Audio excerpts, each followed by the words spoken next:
is the mighty OB'a here again on clbTV and 1080 AM WFO and the internet at WFOAM.com with our weekly sports update. Well, we're now at the bye week for the Buffalo Bills, and it's not looking very good. The Buffalo Bills really are only doing well in a couple of categories on the offensive side of the ball and the defensive side of the ball. Kick returns, mainly because of the emergence of C.J. Spiller. Punt return average, only because we have one of the best punt returners of all time in Roscoe Parrish. And also rush averages, because we have very good running backs in Fred Jackson and C.J. Spiller, and at the beginning of the season, Marshawn Lynch before he was dealt to the Seattle Seahawks. But other than that, the Buffalo Bills are in the lower tier of almost every category, which they have been for a number of years. Only last year in defense, they were in the middle, around 15 or 16 overall. But offensively, the Bills have continued to be one of the worst offenses in football. Reasoning behind the hiring of Chan Gailey was to bring in a solid offensive mind. Yes, Chan Gailey is a solid offensive mind, but once again, he did the same thing as a previous coach, Dick Jauron. Where you're weak, you should hire experienced coordinators on the defensive side of the ball. He hired George Edwards, who had never been a coordinator. He had an experienced guy already on staff who he rehired in Bob Sanders, who had experience in being a coordinator around the league. He makes him the outside linebacking coach. These are mistakes made by the arrogant coaches of the NFL. And I'm telling you, it is a problem.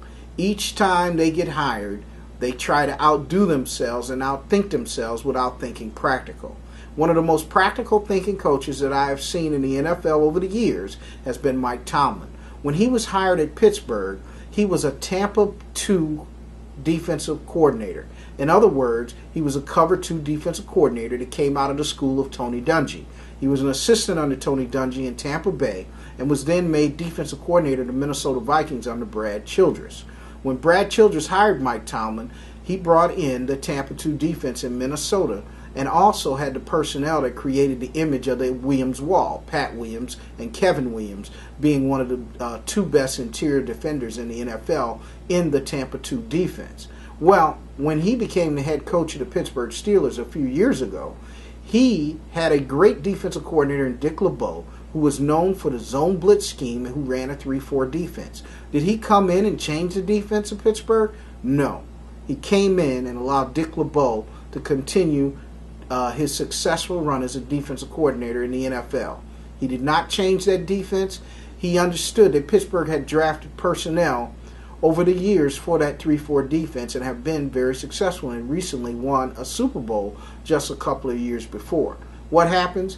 He comes in, allows Dick LeBeau to do his job, keeps the 3-4 defense, basically sucks in his own pride and allows him to run the 3-4 defense, knowing he comes from the school of Tampa 2 defense, which is a 4-3 based defense.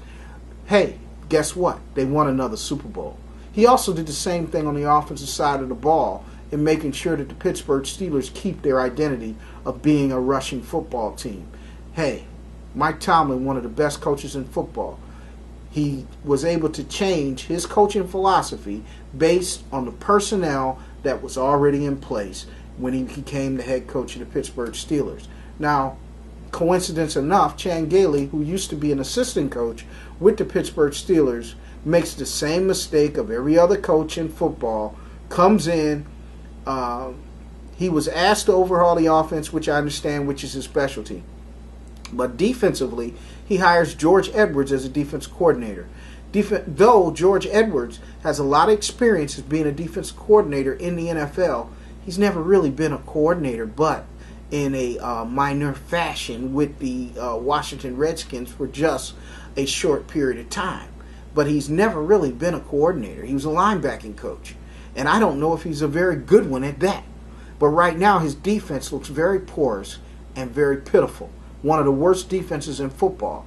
And a lot of this is due to the arrogance of NFL coaches, be they assistants or be they head coaches. A lot of times they bring in their own philosophies and their own schemes, which are not conduit to the personnel that they have on the staff of the Buffalo Bills right now.